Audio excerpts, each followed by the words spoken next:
Do governments learn from past mistakes? Considering that the UK and the US really are trying for another intervention into another Middle Eastern country, this time it happens to be Syria, another area where ordinary citizens are victim of foreign terror. Sudden political figures like the ex-French Foreign Minister Roland Domé admitted that leaders in his country had gone crazy. He was referring to the French-led NATO attack on Libya in 2011. But now in 2013, even though 90% of Britain's Labour Party are against intervening militarily in Syria, their former leader and ex-Prime Minister Tony Blair is supporting it.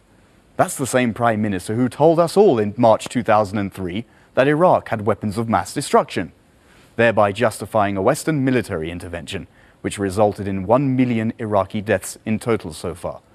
Will such a controversial move happen all over again? If we show weakness now, if we allow the plea for more time just to become an excuse for prevarication until the moment for action passes, then it will not only be Saddam that is repeating history. The menace, and not just from Saddam, will grow, the authority of the UN will be lost, and the conflict, when it comes, will be even more bloody. We did, in the very final days before military action, receive some on CPW use, that it was disassembled, that he might not have the munitions to deliver it. April 2000, the picture was limited on chemical weapons. May 2001, the knowledge of WMD and ballistic missile programs was patchy. March 2002, the intelligence on Iraqi WMD and ballistic missiles is sporadic and patchy. The assessment of the 9th of September 2002, intelligence remains limited.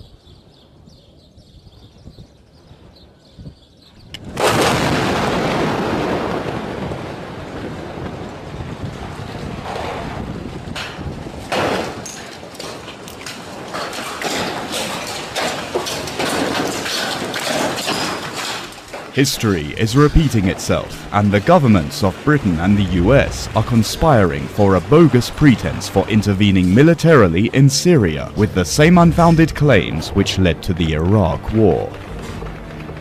Like former British Prime Minister Tony Blair and former US President George W. Bush, David Cameron and Barack Obama are making every attempt to sell the allegation that the Syrian government has used chemical weapons against its own people. The candid assessment from the Americans. It is consistent with what we've already said. There is credible evidence of multiple attacks using chemical weapons in Syria, including the use of the abhorrent agent sarin.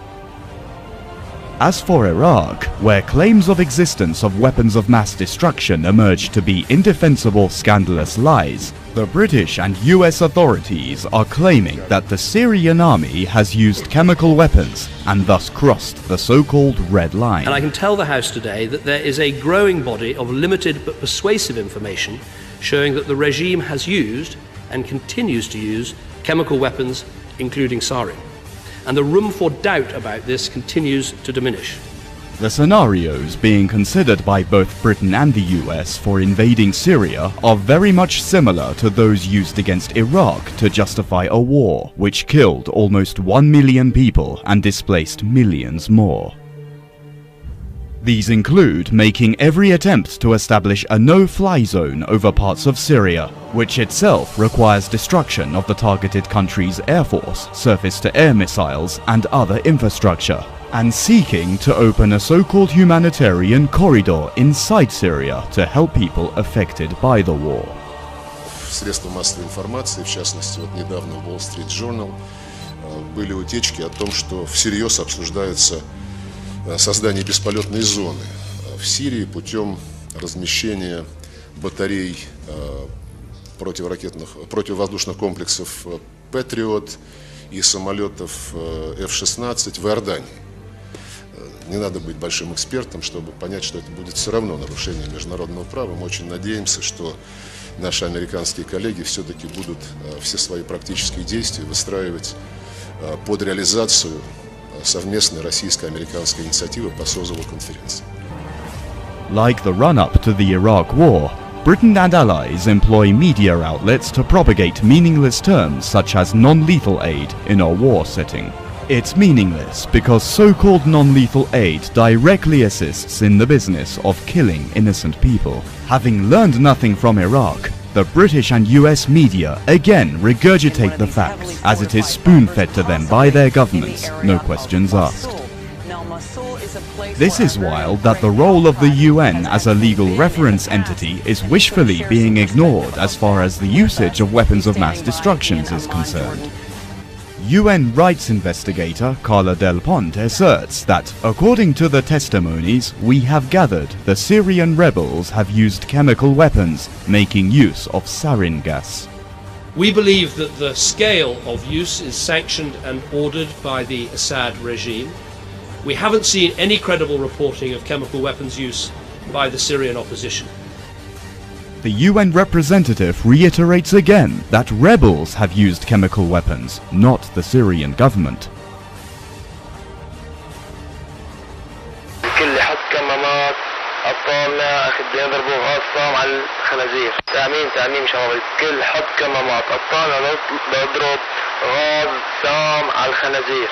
علم الله يجزيك الخير باقي معاه محمد صلاح احمد صلاح محمد صلاح احمد صلاح محمد صلاح احمد صلاح ضربوا غاز منوي تامين شباب الكل حط كمامات الشباب عندنا بدهم يضربوا غاز منوي شباب الكل حط كمامات بدنا نضرب غاز منوي على الكلاب باذن الله تعالى معك سلطان معك خلص سلطان كله بيصلوا كمامات كله بيصلوا كمامات معك شباب معي اللي بروح لي مش عارف However, David Cameron and Barack Obama, who are seeking to regain lost popularity by invading a third country, like what their predecessors Tony Blair and George W. Bush did to Iraq, are ignoring the UN role because they have invested too much of their foreign policy credibility in Syria.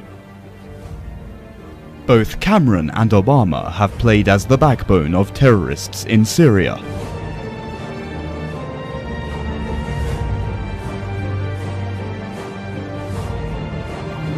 They have handpicked a group of rich Syrian exiles and molded them into their officially recognized government of Syria, while pressurizing other nations to also recognize these nobodies as the legitimate Syrian government.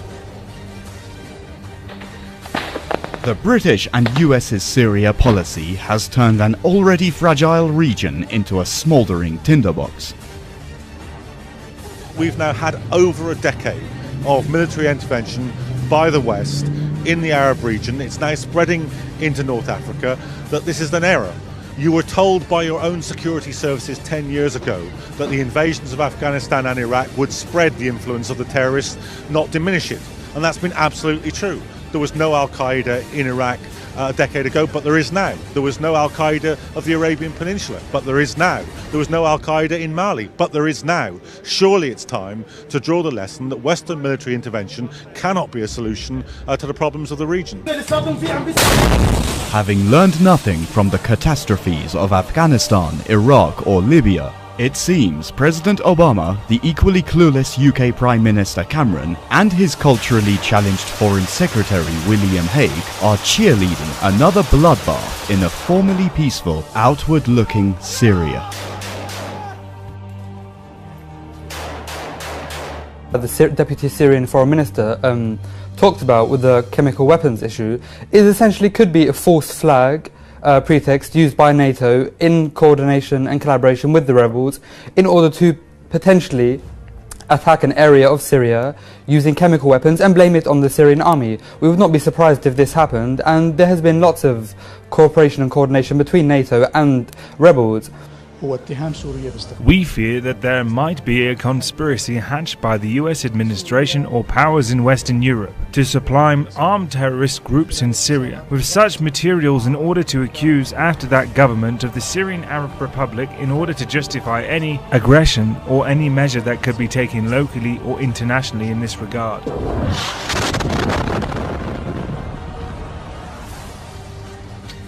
Well, Her Majesty's 87th birthday was in April, but some issues surrounding her birthday honours list are unfolding. The honours are usually given to people who are recognised for their positive contribution to British society. So why would the Queen reward someone who supports what many see as the illegal state of Israel and also campaigns against boycotting the Israeli regime. In 2007, the UK's largest trade union, Unison, backed a total boycott of the Zionist regime over its continued occupation of Palestinian territories. The more the Israeli regime shows aggression, the more these individuals will be seen, especially outside the Israeli embassy in London. Here's the story. As part of her birthday honours list, the British Queen will recognise a professor of Ben Gurion University for advocating academic partnership between countries and opposing the UK academic boycott of Israel. Professor David Newman, Dean of Humanities and Social Sciences at Ben Gurion University of the Negev, will receive the award for his promotion of the academic partnership between Britain and Israel. He has been a leading advocate of the academic partnership between the countries and a key campaigner against the British academic boycott of Israel. Traditionally, royal honours are granted to deserving and high-achieving people from every section of the community, from school crossing officials and charity workers to leaders of the industry. The UK honours system rewards people for merit, service or bravery. An honour, decoration or medal is a public way of illustrating that the recipient has done something worthy of recognition. As the fountain of honour in the United Kingdom, the Queen has the sole right of conferring all titles of honour, including life peerages, knighthoods and gallantry awards. Honorary decorations and awards are occasionally granted to people from other countries that have made a significant contribution to relations between the United Kingdom and their own country. These awards are granted on the advice of the Foreign and Commonwealth Office. Recipients of honours receive their awards from the Queen or the Prince of Wales at a ceremony known as an investiture. The Royal Award to a key campaigner against the British academic boycott of Israel is in direct contrast with the majority of British academicians' attitudes against the Zionist regime. Proposals for an academic boycott of Israel have been inspired by the historic academic boycotts of South Africa, which were an attempt to pressure South Africa to end its policies of apartheid. Israel is a state which we in Britain and our allies in America support financially and politically. They are implementing an apartheid against people in that country. They're making people stateless. They are contrary to the UN law. So it is a pretty unique situation, actually. Poacher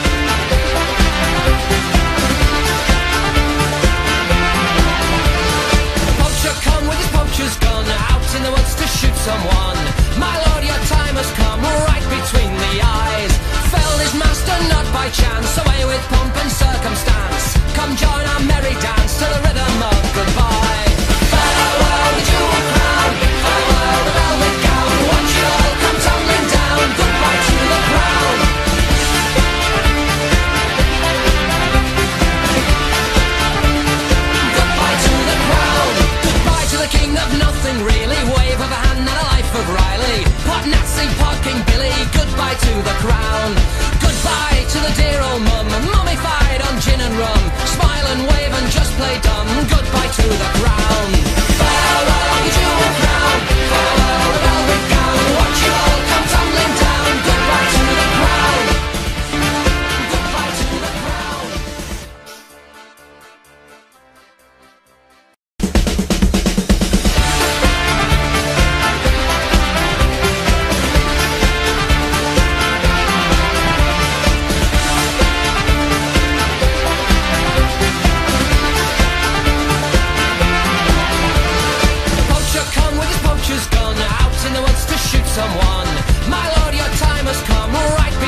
Do governments learn from past mistakes? Considering that the UK and the US really are trying for another intervention into another Middle Eastern country, this time, that's the same Prime Minister who told us all in March 2003 that Iraq had weapons of mass destruction, thereby justifying a Western military intervention, which resulted in 1 million Iraqi deaths in total so far. Will such a controversial move happen all over again? If we show weakness now, if we allow the plea for more time just to become an excuse for prevarication until it happens to be Syria, another area where ordinary citizens are victim of foreign terror. Sudden political figures like the ex-French Foreign Minister Roland Domé admitted that leaders in his country had gone crazy. He was referring to the French-led NATO attack on Libya in 2011. But now in 2013, even though 90% of Britain's Labour Party are against intervening militarily in Syria, their former leader and ex-Prime Minister Tony Blair is supporting it.